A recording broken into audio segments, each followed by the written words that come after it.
tayada diyaaradaha isaga kala goosha gobolada dalka Soomaaliya ayaa aad looga deeriyay xilliyadii ugu dambeeyay iyadoo la sheegay in ka warqabka dhinaca caafimaadkooda iyo tayadooda uu yahay mid aad u hooseeya.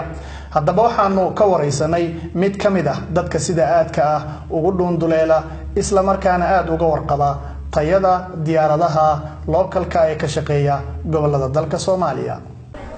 maalmadii Khamiistii la soo dhaafay 15 bishii koowaad January abaar sagaalkii iyo barkii subaxnimo ayaa waxaan ka soo qaadanay flight xamar ilaa Cadaado socday oo maagti muxuu ahaay soconay hal saac iyo 15 daqiiqo abaar 45 daqiiqo 15 daqiiqo markay diyaaradda hawada ka soo maqan tahay oo maagtay ay ku jirto hawada waxa dhacday maagti muxuu ahaay in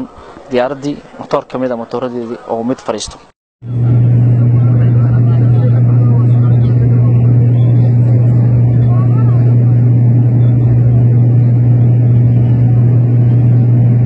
ka bacdi dadka waxay dareemeen in cilad jirto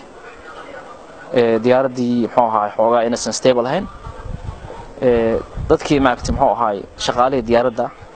ayaa waxay dadka iclaamka ugu sheegeen in muxuu ahaay ay damay motor kamida motorada diyaaradda isla markaana ay isdajiyaan lana macnaha daaraayo haddii daarmi weysan lagu laaban doono xamar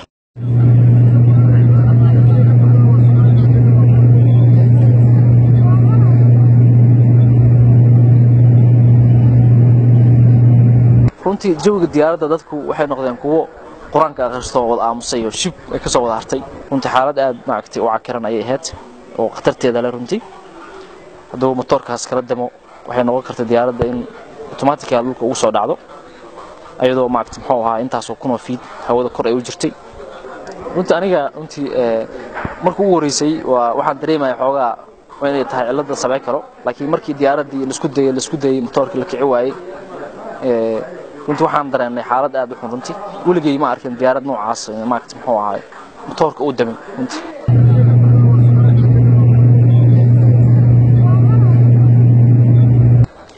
10 daqiiqo ka bacdi waxa lagu soo laabtay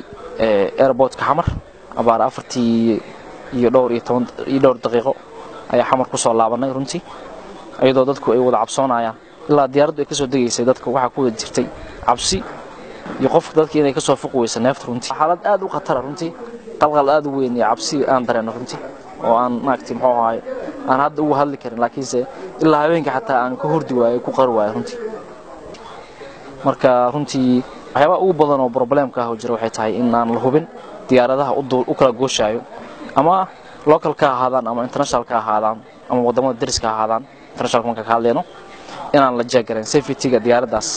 waxyaabaha ciladaha ku imaado waxa hadda dhacay ugu horeysa ma dhowr mar ay dhacday sida la ii sheegay laakiinse waxaa rabaa in laga digtoonaado